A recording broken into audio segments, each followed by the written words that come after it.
So we are talking about a lot of drama today, a dramatic past week, and you both have backgrounds. I mean, all three of us have backgrounds in drama. Backgrounds. That's right, Yes. Paige. Yes. You were in dance. I was more of a dancer, and in my summer camp we had a dance and drama unit called Drumance. But in high school, amazing. Drumance. But in high school, I was in the stage adaptation of Footloose. Your first brush with local policy, local government policy, because a ban on dancing. Exactly. So, Kat, you have to tell us about your dramatic background. My theater career peaked in my 20s when I would read Shakespeare on chat roulette. Reading Shakespeare Yes. to random To men strangers. Yes. on chat Mostly roulette. men. And they were not there for the Shakespeare. But we did get a lot of them to stay and watch. We were a hit. Oh my God. This was like you It was and me and a friend. You and a me and a friend. friend. We would specifically that's Romeo gold. and Juliet. We did. We performed Gold. Romeo and Juliet. Oh, Okay. So you have a version of Romeo and Juliet Yes. to perform for us today. It's Please, highly adaptable. Please, take it away. Two mayoral candidates, both alike in dignity, in fair Seattle, where we lay our scene. It's time for Sound Politics.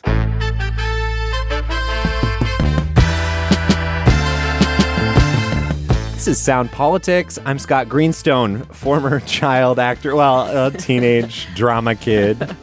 And I'm Kat Smith, and we're here with Paige Browning, too. Hi, Paige. Hi, thanks for having me. What is your title, I Paige? am- You do everything. I'm Yeah. a newscaster and podcast host. We Right could on. say that. And then during election season, Oh, most yeah. years, I lock in and follow the results. And that is why you're here, right? Because you and Kat have been super locked in for the week plus since the election, checking ballot numbers as they came in, doing math, doing projections, Hitting the things, refresh a lot. hitting Refresh. so many times because we had no idea for more than a week about who was going to win the Seattle mayoral election, potentially the closest in history. But finally, we have certainty about who won, and we're going to talk about that. In fact, today's show, we're going to talk a lot about certainty. Another certainty, right? The federal government shutdown is over. But certainty, as we have learned this last week, right, is a luxury. I mean, honestly, the last 6 weeks, certainty we have learned is a luxury. The certainty you're going to get a paycheck for many federal workers. That has been super uncertain. So we're going to talk about how federal workers here are dealing with all the uncertainty going forward about the foundation of a government job, right? The federal, just whether or not a federal job is really as certain and as stable as it used to be. We're also going to talk about the certain person who is going to take over at Seattle City Hall. So when we talk about that, first, I'm going to take a seat in the audience and let this drama, or let you two talk about the drama that has been playing The out. high drama. And we'll take center stage ourselves. Okay, goodbye, Yes. Scott. And Scott cannot talk about this race, but it was very exciting, very dramatic. Paige, we were at KUOW on election night.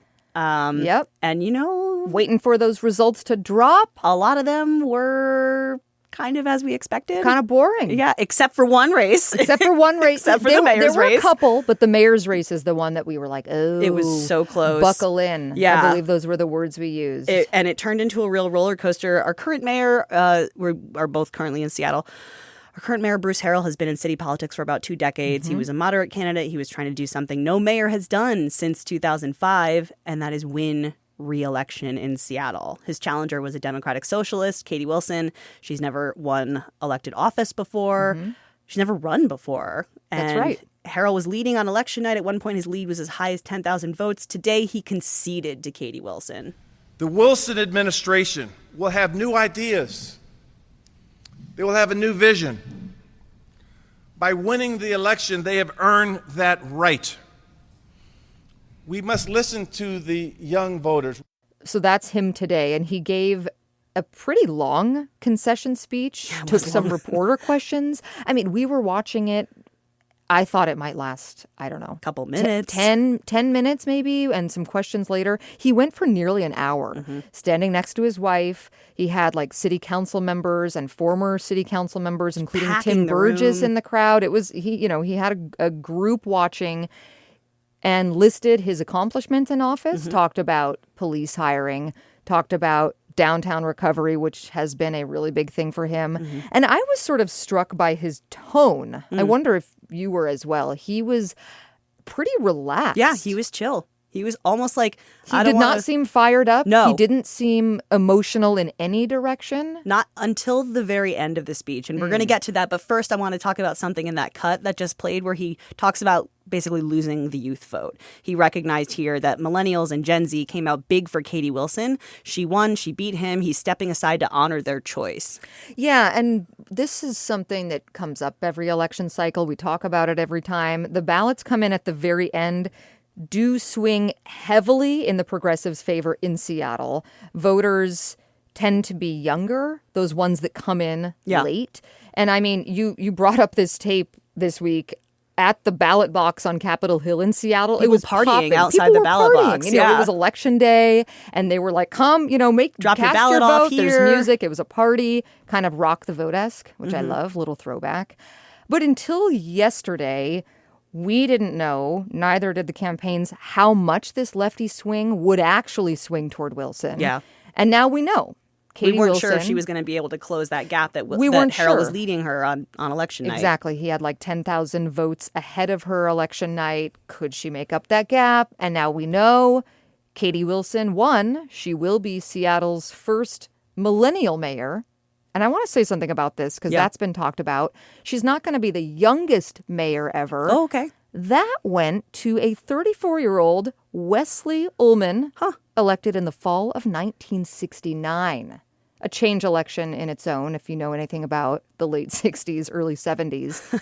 As for 2025, this time, Katie Wilson entered sort of a change election of her own where people were questioning the politicians they elected after the 2020 racial justice protests, questioning the Trump administration and what we do.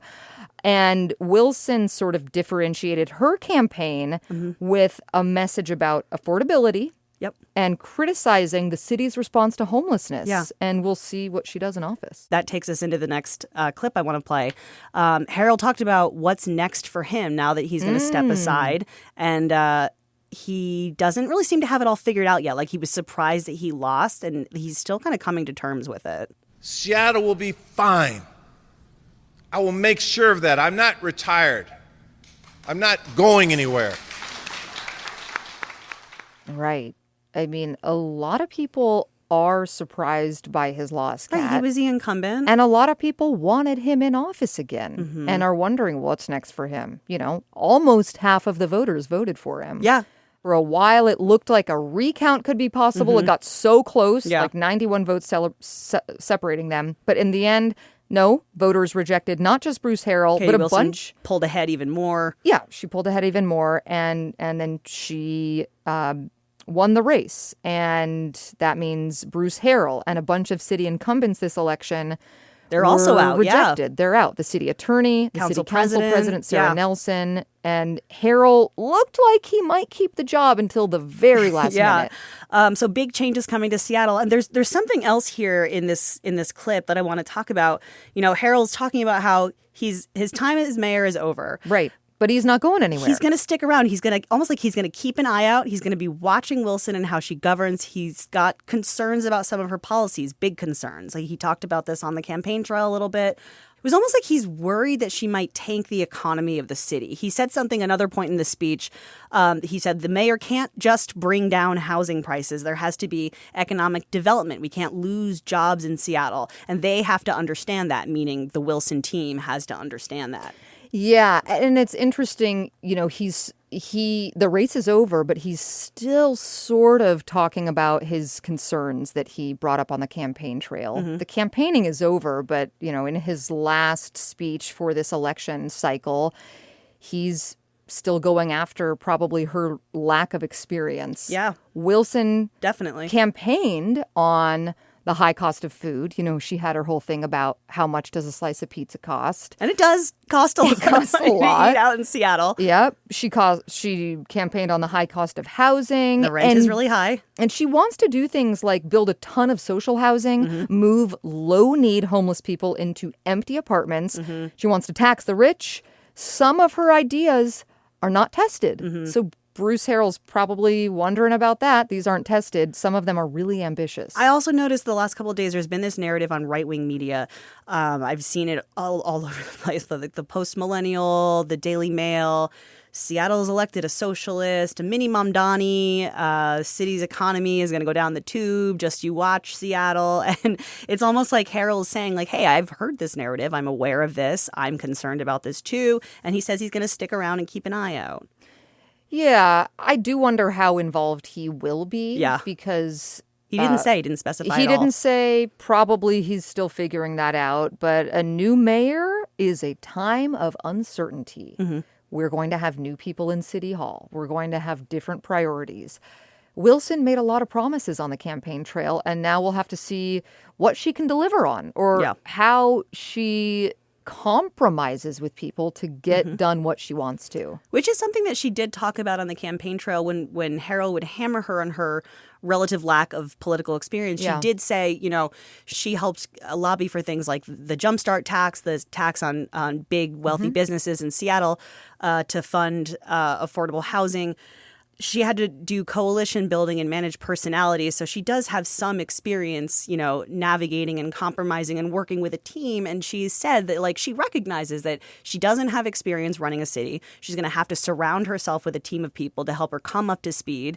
She's going to have to get an experienced transition team to help with that. We're seeing Zoran Mamdani do that in New York right now. He's bringing a bunch of insiders in to help him, you know, get a leg up into City Hall. Politicking is different than lobbying. Exactly. You know, being an elected official is a lot different than lobbying or being an activist or being a labor leader, which are her experiences. Yeah. They are different. Yeah, and like some people see this as a fresh page, a new chapter in Seattle. Other people see it as a frightening cloud looming over the city. I do want to talk about, you know, the end of Harrell's speech, because this is where the tone of the speech did... The tone shift, the drama. the tone shift, the drama, the campaign trail drama did come back a little bit at the end of his concession speech. I felt like it was kind of a sour note to end on. Other people might read it differently, Paige. We'll see what you think about it. You know, we were talking about how chill Harrell seemed this whole time, how relaxed he was. Then at the end of the speech, a reporter asked him a question about whether he understands how much people in the city are economically struggling. Yes. And certainly this election was about economic struggle. That was a big part of Wilson's campaign. You know, I hear you. I'm a renter myself. I've worked a bunch of blue-collar jobs. I understand how high rent is. And Harrell has had to respond to this along the way. But in the moment that the reporter asked him this question, if he understands people's economic pain, Harrell said the question kind of offended him. I spent an inordinate amount of time in neighborhoods talking to poor people. My wife worked for United Way. She's been in the health and human services. She was the CEO of United Way. We have dedicated our life to helping poor people because that was us. Yeah. Wow. I mean, that my first reaction is just wow, because he was so one tone. And then this really seemed to hit a nerve for him. Like somehow the aggravation or disappointment, whatever it might be about not winning, that question hit the nerve. Bubbled up to the surface. And this, you know, economics, personal economics has been part of this race. You know, when KUOW reported about Katie Wilson having childcare support from her family during the campaign. Harrell really latched onto that. He latched onto that and was like, see? But he kind of twisted it a little bit, right? She's not, you know, twisting it she lives off to of make her it look like parents. she's not working class, she's not one of you. They pay her bills. And people were... Whereas he has working class roots in the city. He had to, you know, he likes to tell the story of his life, this kind of rags to riches family story that he has. Valedictorian, accomplished lawyer. He got a job at City Hall. He told this story about, you know, one of his first jobs out of college college, going to City Hall and working his way up, eventually Yes. becoming an elected official in the city. And then here comes Katie Wilson, who didn't graduate from college, who had more of a privileged economic background than he had, which she has talked about, her relatively privileged upbringing.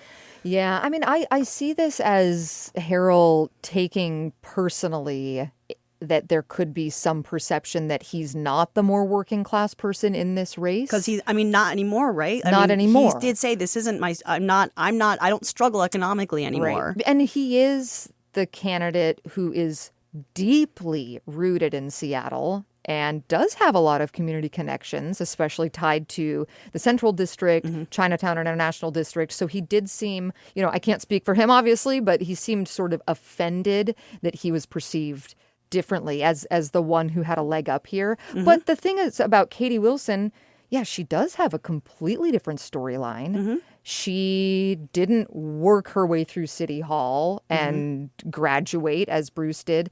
She actually came at it from a different angle, though. Yeah. And so I don't know if one... Activism angle. The activism angle. I don't know if one is more virtuous than the other when you're working your way through politics, but she has been... I mean, if you follow city council, if you follow politics at all, you already have known her name for years because she's just always there. She's been involved in a doing lot the of work. policy fights. Yeah.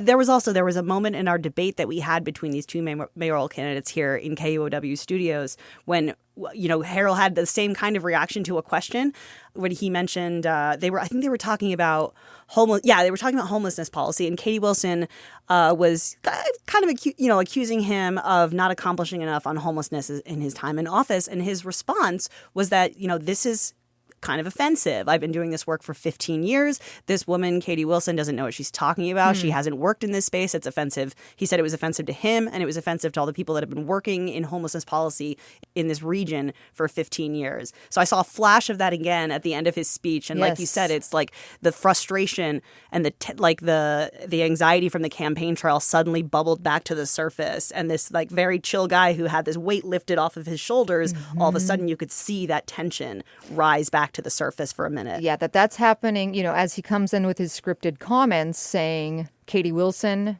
you're going to be the mayor now. There's something underneath that's still bubbling for him. Yeah. And here's the thing. We don't know what Katie Wilson's going to be like as mayor. And he's sort of pointing that out. You don't know what she's like as an elected official because she's never been one. So there is uncertainty. He's going to stick around and keep an eye out just in case his worst fears come true, I guess. Something tells me we haven't seen the last of Bruce Harrell. I don't think so. This feels like a good place to leave it. Why don't we bring Scott back in, since we're not going to talk about the mayor's race anymore and Scott's conflict of interest will no longer be a hindrance. Scott, welcome back. Run up. Welcome back. Welcome Jump back, onto the Scott. stage and take center stage for the second The half spotlight on Scott. for the second half of this episode on Sound Politics, right after we take a quick break.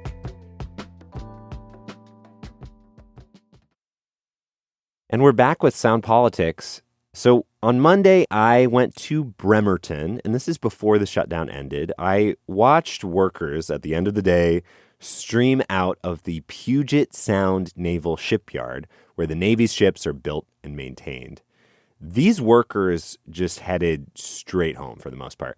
And, all along the street to the Bremerton ferry or near the parking lots, right? Coffee shops closed up early. The bars were expecting way fewer Monday Night Football watchers than normal. I did a whole story about how the shutdown has affected shipyard workers. You can find it on KUOW.org. But it was intense also to see how it rippled through the community. 1 out of every 3 workers in Kitsap County works for the federal government. So that's estimated hundreds of millions of dollars just evaporated when they weren't paid, according to an estimate from an economic development association. Those folks are going to get paid now, right, because the shutdown is over. But as a bartender mentioned to me, there's no back pay for everyone else who just lost work or tips. And I have just been thinking about the long-term impacts of the longest shutdown in history and the question of whether or not it will be the last and how long it will stay the longest. I don't need to tell you or our listeners, right, that shutdowns have gotten longer and more frequent in the last few decades. But when I talked to shipyard workers for my story, many of them told me This one especially has shaken their faith in the value of government work, particularly because of how long it's gone and how they haven't been paid, which is different than previous shutdowns. So not just this shutdown, but the events of the last 11 months since President Trump took office, just mass firings, widespread uncertainty, right? Open partisanship in the civil service and just trash talking from the White House. So I wanted to know just the potential impacts if morale is so low across the board. So we called up someone who has talked to a lot more federal workers than I have. Susanna Alley is an associate professor in the Department of Public Policy and Administration at Florida International University, and we talked to her about it. Hi, Susanna. Hi, thanks for having me today. So there is something sticking in my mind from my trip to Bremerton and from the calls that I've done to people in Kitsap County. I talked to this one graveyard shift worker that I did end up speaking to anonymously, who actually works at the nearby naval base. And she told me, this is her quote, "Nobody in their right mind would work for a company that behaves like this. The only remaining benefit of being a Fed now is knowing that I am still doing my best to serve the people of the U.S." So the shutdown is over. Do these concerns go away? Or, from what you understand, do questions about the stability of federal work continue even after shutdowns end? This is something that's been building for decades. So we started really in the late 1970s and the 1980s having an attack on government. And what you saw was that government became the problem instead of the solution in many cases in sort of political rhetoric. Huh. And at the same time that's happening, you're taking away, pensions and retirement plans. You're making it easier to fire people. And you compound this with shutdowns and the uncertainty.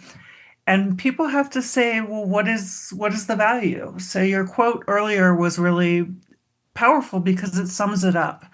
So why would someone sign up for federal service if you're not going to get the stability? You're not going to be able to be sure that your paycheck is even going to show up, and you're not going to necessarily be esteemed and treated well by your community.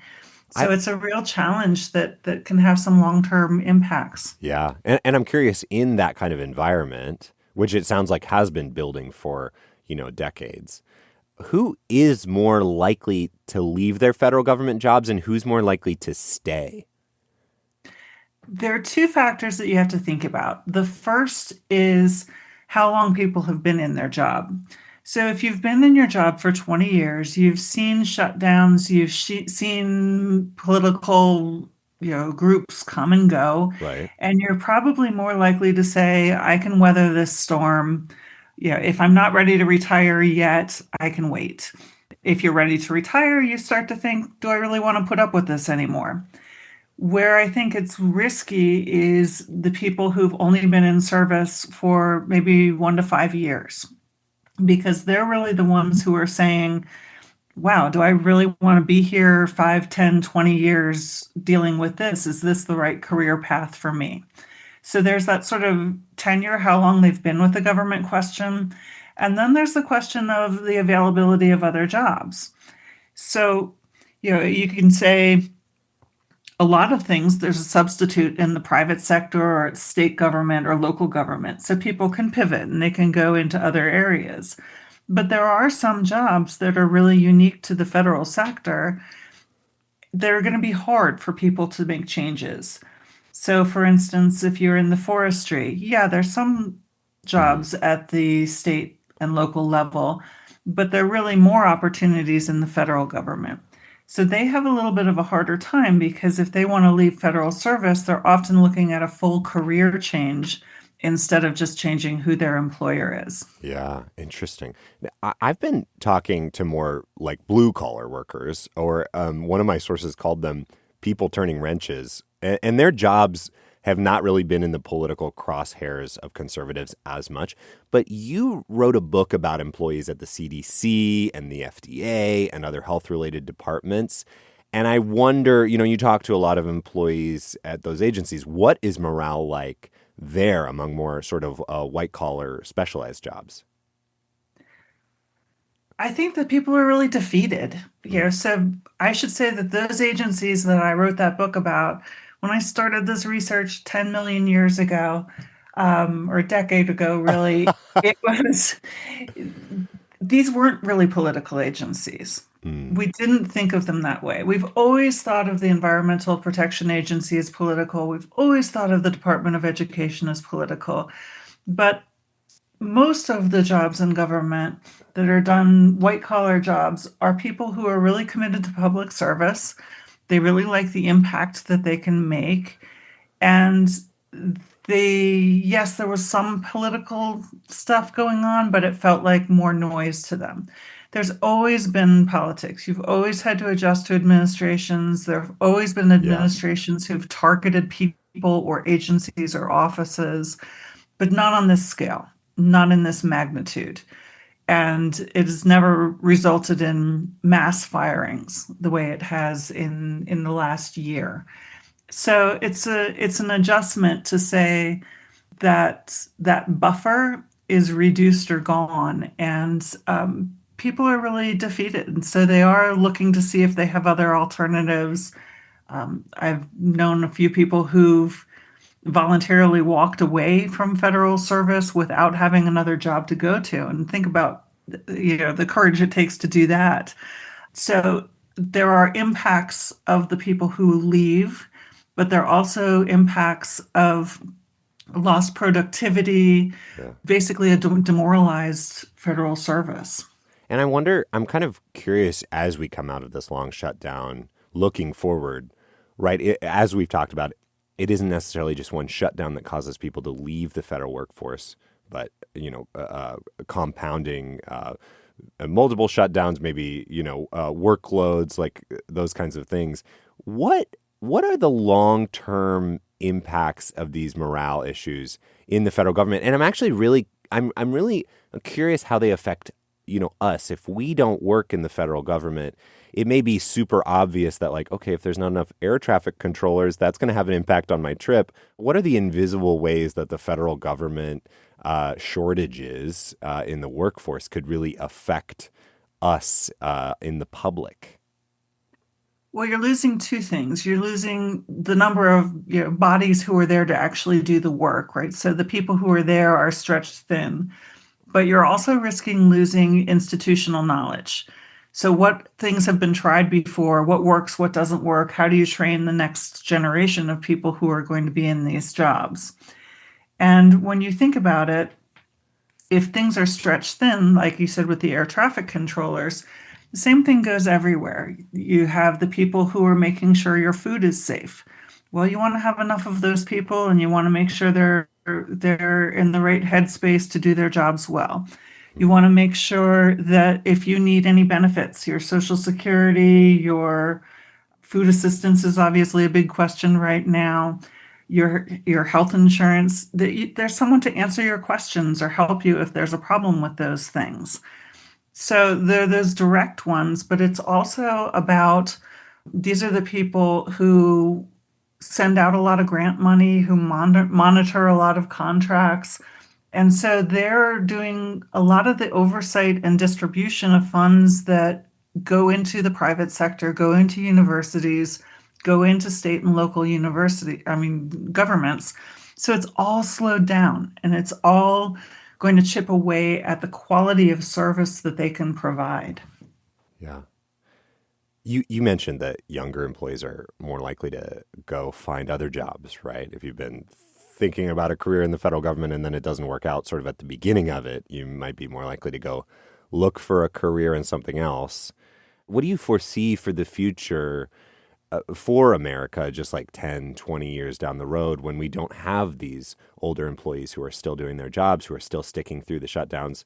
If there isn't anyone to fill the open jobs, like, I don't know, what will life in America be like, I guess? Yeah, it's a weird cycle, because the worse government performs, the more people say, well, let's cut it back, right? It's not doing well, let's cutting back. Instead of saying, okay, something's broken, maybe we need to reinvest. And so if you continue on this path where you're cutting back and you're cutting back and you're cutting back, you're going to have people having less faith in government. It trickles down. People don't necessarily say, oh, this is the federal government, not the state and local, because the money's all mixed up and it's all coming together. So if you don't have a functioning federal workforce, then you're just going to have to slow down and cut back what's possible and what's there. And it makes us all a little less secure and a little less safe. We want our government to function well. We can have disagreements about the role of government, how big it should be, how small it should be, what it should be involved in, what it shouldn't be involved in. But where it's working, we want it to work well.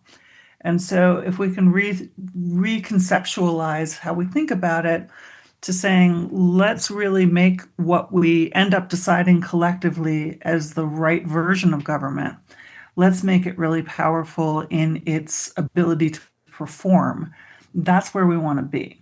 But unless there's sort of a mindset change or a sea change, we're going to continue to have these stresses become worse, not better. So the game of making an attack on government itself and having these shutdowns that come at the cost of real people.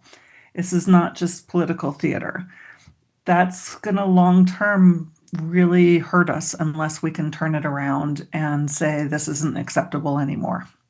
Susanna Alley is an associate professor in the Department of Public Policy and Administration at Florida International University. Susanna, thank you so much for coming on and speaking with us about this. Thank you. It was my pleasure.